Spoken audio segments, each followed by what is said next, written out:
Türkiye'de televizyon tarihi, gençlik dizilerinin sosyolojik evrimiyle doğrudan bağlantılıdır. Bizler, Kavakyelilerinin o samimi, ağır ama karakteri büyüten Ege kasabası atmosferiyle, hayat bilgisinin o hepimizin özlediği idealist okul koridorlarıyla ve hatta Güneşi Beklerken ile Medcezir'in o yüksek tempolu, sınıfsal çatışmalı dünyasıyla büyümüş bir kuşağız. Bu saydığım yapımlar sadece birer dizi değil, aynı zamanda yayınlandıkları dönemlerin gençlik ruhunu, dostluklarını ve toplumsal dinamiklerini ekrana taşıyan birer ayna görevi görüyordu. Ancak son yıllarda ekranlarda öyle bir kuraklık, öyle bir formül erozyonu oluştu ki ne zaman yeni bir gençlik işi izlemeye kalksak hayal kırıklığına uğradık. Ya yaşı hayli ilerlemiş oyuncuların lise sıralarında oturduğu yapay absürtlükleri izlemek zorunda kaldık ya da gençliğin gerçekliğinden tamamen kopuk, sadece reyting kaygısıyla yazılmış içi boş senaryolara maruz kaldık. İşte tam bu prodüksiyon ve fikir kuraklığının ortasında adı gibi iddialı bir manifestoyla ortaya çıkan Daha 17 hayatımıza girdi. Uzun zamandır televizyonda hasret kaldığımız o samimi, içimizi ısıtan eski yaz dizilerinin o saf enerjisini ve o hepimizin kendi geçmişinden bir parça bulduğu okul atmosferini modern bir dille yeniden inşa etme iddiasındaki bu yapım ilk bölümlerinden itibaren büyük bir merak uyandırmayı başardı.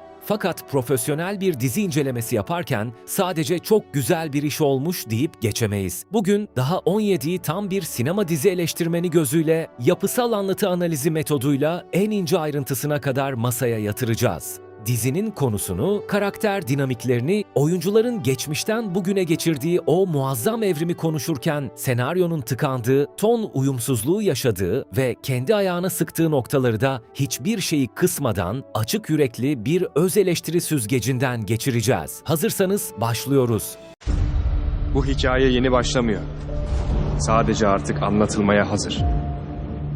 Analizimize dizinin bizi ekran başına kilitleyen o asıl sarsıcı konusunu netleştirerek başlayalım. Daha 17, sıradan bir lise gençlik hikayesi kesinlikle değil. Her şey ana karakterimiz Aras'ın kayıp kardeşini bulmak için Bodrum'a gelmesiyle başlıyor. Dizinin tüm o dramatik çarkını döndüren, fitili ateşleyen asıl olay bu arayış ve mücadele. Aras, Bodrum'un o ışıltılı ama arkasında karanlık sırlar saklayan dünyasında kardeşinin izini sürerken karşısına sadece kapalı kapılar değil, adeta bir yalanlar silsilesi çıkıyor. Hikaye bu amansız arayış üzerinden ilerlerken Aras'ın yolu lisedeki diğer gençlerle kesişiyor ve dizi bize madalyonun diğer karanlık yüzünü gösteriyor. Çevresindeki o zengin, dertsiz görünen gençlerin aslında arkalarında ne kadar büyük aile dramaları, travmalar ve sevgisizlikler sakladığına şahit oluyoruz.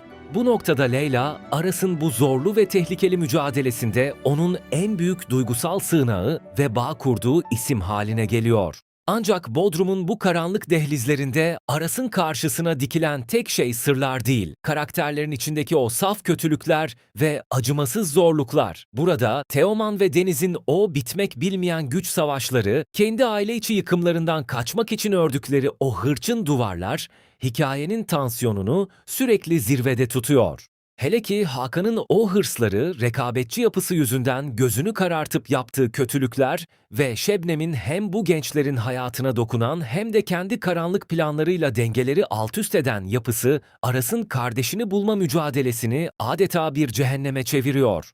Daha 17, işte bu 6 karakterin yani Aras, Leyla, Teoman, Deniz, Hakan ve Şebnem'in yollarının kesiştiği o okul ve şehir atmosferinde. Gençlerin maruz kaldığı akran zorbalığını, ailelerinin onlara yaşattığı ağır dramaları ve hayatta kalabilmek için verdikleri o psikolojik savaşı çarpıcı bir dille anlatıyor. Ben 6 yaşından beri kardeşimi arıyorum. Nereye gitmem gerekiyorsa gideceğim ve kardeşimi bulacağım. Peki bu ağır dramayı ve gizemi sırtlayan kadro bize sektörel anlamda nasıl bir mesaj veriyor? Oyuncuların geçmiş rolleriyle bugünkü performanslarını kıyasladığımızda karşımıza Türk televizyon tarihi açısından hem çok ciddi bir öz eleştiri hem de çok tatlı bir ironi çıkıyor. Bunun en somut örneği şüphesiz ki Melis Baba'da. Gelin geçmişe doğru bir sektör eleştirisi yapalım. Hatırlarsınız Melis Babadağ geçmişte ekranların popüler gençlik dizilerinden Pis Yedili'de tam 28 yaşındayken lise öğrencisi olan Elçin karakterine hayat vermişti. Aslında bu durum bizim televizyon sektörümüzün o dönemki en büyük hastalıklarından biriydi. Tamamen olgunlaşmış 28-30 yaşındaki yetişkin oyuncuları getirip lise sıralarına oturtuyorlardı. Melis Babadağ yeteneğiyle o dönem bu rolü bize inandırmış olsa da yapısal olarak bu kast tercihi sektörün büyük bir kusuruydu. İşte daha 17 dizisinin getirdiği o olumlu yön tam bu noktada dev bir ironiye ve övgüye dönüşüyor. Geçmişte 28 yaşında koca bir kadınken liseli genci oynayan Melis Babadağ, bugün bu dizide gerçekten lisede okuyan, o yaşın enerjisini taşıyan Barış'ın annesi olarak karşımıza çıkıyor. Dizi bize artık 30 yaşına merdiven dayamış yapay liseliler sunmuyor. Lise sıralarında gerçekten o yaşlarda olan genç yetenekleri oturtuyor, geçmişte o sıralarda oturtulan olgun oyuncular ise hak ettikleri gibi ebeveyn rollerine konumlandırıyor. Bu mantıklı evrim diziye muazzam bir gerçekçilik katıyor. Benzer bir doğru evrimi Aras karakterinin o amansız mücadelesini canlandıran Çağan Efe Ak'ta da hissediyoruz. Çağan'ı televizyon dünyasında toz koparan İskender gibi çocuk projelerinde izleyip bağrımıza basmıştık. Oradaki o çocuksu enerjiden sonra şimdi daha 17'de o rollerden tamamen sıyrılmış olarak karşımıza çıkıyor. Kardeşini bulmak için her şeyi göze alan, hayata karşı öfkeli ama bir o kadar da olgun delikanlı duruşunu muazzam bir başarıyla sırtlıyor. Partneri Leyla rolündeki Ceren Ayruk da bu arayış hikayesindeki o kırılgan ama dik durmaya çalışan katmanları seyirciye o kadar organik aktarıyor ki Çağan ile yakaladıkları ekran kimyası hikayenin duygusal yükünü başarıyla taşıyor. Bu genç kadronun hemen arkasında ise hikayeyi yere sağlam bastıran, diziye asıl endüstriyel ağırlığını ve dramatik kalitesini veren iki usta isim var. Armağan Oğuz ve Nesrin Cavatzade. Eğer bu dizide yetişkinler sadece karikatürize birer baskıcı anne baba olarak yazılsaydı, Aras'ın Bodrum'daki o gizemli mücadelesi havada kalırdı. İşte burada Armağan Oğuz o güçlü aurasıyla hikayenin gidişatına yön veren o kilit figürü harika oynarken, Nesrin Cavatzade tecrübesiyle sahnelerin dramatik kalitesini katlayarak artırıyor. Bu usta çırak dengesinin tam ortasında ise dizinin adeta gizli motorları olan Ata Yaşat ve Helin Elveren'i görüyoruz. Ata Yaşat, canlandırdığı Teoman'ın o yaralı, aile içi sevgisizlikten beslenen hırçın halini her bakışıyla seyirciye geçirirken, Helin Elveren de Deniz'in o maruz kaldığı zorluklara karşı dik duruşunun arkasındaki kırılganlığı harika bir reaksiyon oyunculuğuyla sergiliyor. Bu iki ismin arasındaki gerilim dizinin gizemli atmosferini her bölüm besliyor. Dizinin evrenini zenginleştiren Hakan ve Şebnem gibi karakterlerin etrafında dönen yan hikayelerin dünyasına baktığımızda da yine tam bir eleştirmen gözüyle incelememiz gereken artılar ve eksiler var. Artı tarafa yazacak olursak dizi bu yan karakterleri sadece başrollerin etrafında dönen birer figüran olarak bırakmıyor. Hakan'ın o hırslı, arkasındaki aile draması yüzünden gözünü karartmış rekabetçi yapısının arkasındaki derin özgüvensizliği izlemek veya Şebnem'in o kendi çıkarları için gençlerin hayatını zorlaştıran, kötülükler organize eden gizemli rollerini takip etmek hikayenin tek düzeliğini mükemmel bir şekilde kırıyor. Bize o yaşayan, nefes alan ama bir o kadar da tehlikeli Bodrum atmosferini sonuna kadar hissettiriyorlar. Ancak ciddi bir öz eleştiri yapmamız da gerekiyor. Senaryo, yan karakterlerin dünyasını ve o aile içi dramaları bu kadar potansiyelli kurmuşken bazı bölümlerde bu karakterlerin hikayelerini ne yazık ki aniden harcıyor.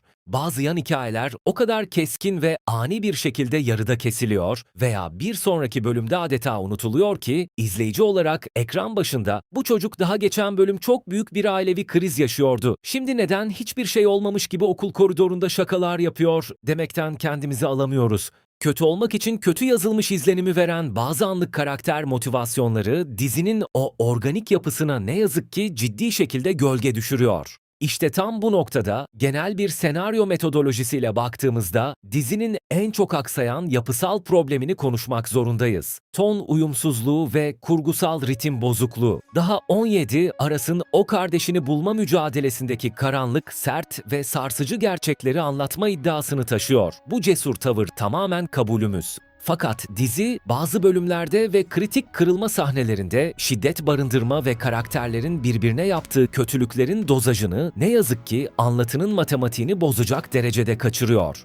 Geçmişte Kavak Yelleri veya Medcezir de dramı büyütmek için sert olaylara başvururdu. Ama bunu hikayenin kendi doğal akışına yedirerek karakterlerin bu büyük travmayı sindirmesine izin vererek yapardı. Oysa daha 17'de karakterlerin uğradığı zorluklar ve yüzleştikleri o sert anlar hikayenin organik gelişimine hizmet etmekten bazen uzaklaşıyor. Sırf sosyal medyada etkileşim almak veya izleyiciyi anlık olarak şoke etmek adına o kadar yoğun ve ani bir şiddet, kötülük dalgası veriliyor ki anlatının o naif okul atmosferi bir anda baltalanıyor. Biz tam karakterlerin iç dünyasına odaklanmışken Aras'ın o iğneyle kuyu kazar gibi kardeşini arayışını izlerken araya giren bu aşırı kaotik olaylar sebebiyle hikaye aniden ve yapay bir şekilde hızlandırılıyor.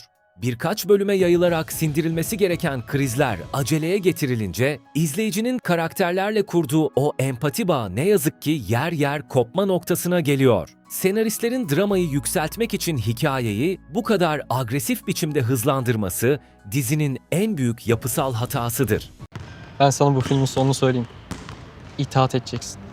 Özetlemek gerekirse daha 17 özellikle kurgudaki o ani ve yapay hızlanmaları, ritim kaçıran şiddet sahneleri ve yan hikayelerdeki zaman zaman yaşanan kopukluklarıyla kusursuz bir yapım olmaktan uzaklaşıyor. Ancak tüm bu anlatım ve tempo hatalarına rağmen ekranların uzun süredir kuruduğu o gizem dolu, aile dramalarıyla örülü gençlik ruhunu yeniden canlandırmayı başaran, vizyoner ve çok değerli bir iş var karşımızda. Aras'ın o pes etmeyen kardeş mücadelesi, Melis Babadağ, Armağan Oğuz ve Nesrin Cavatzade gibi tecrübeli isimlerin diziye kattığı o muazzam oyunculuk ağırlığı, hemen arkalarından gelen Teoman, Deniz, Serhat ve Nuray gibi karakterlerin yarattığı o yüksek çatışma evreni, yapımın kurgusal hatalarını bir nebze de olsa sineye çekmemizi sağlıyor. Karşımızda hatalarıyla bile bir vizyon ortaya koymaya çalışan cesur bir yapım duruyor.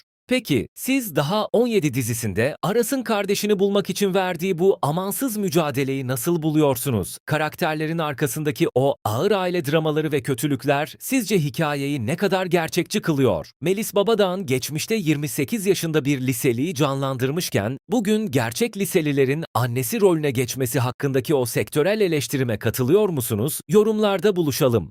Videoyu beğenmeyi, kanala destek olmak için abone olmayı ve bildirimleri açmayı unutmayın. Bir sonraki derin dizi incelemesinde görüşmek üzere, kendinize çok iyi bakın.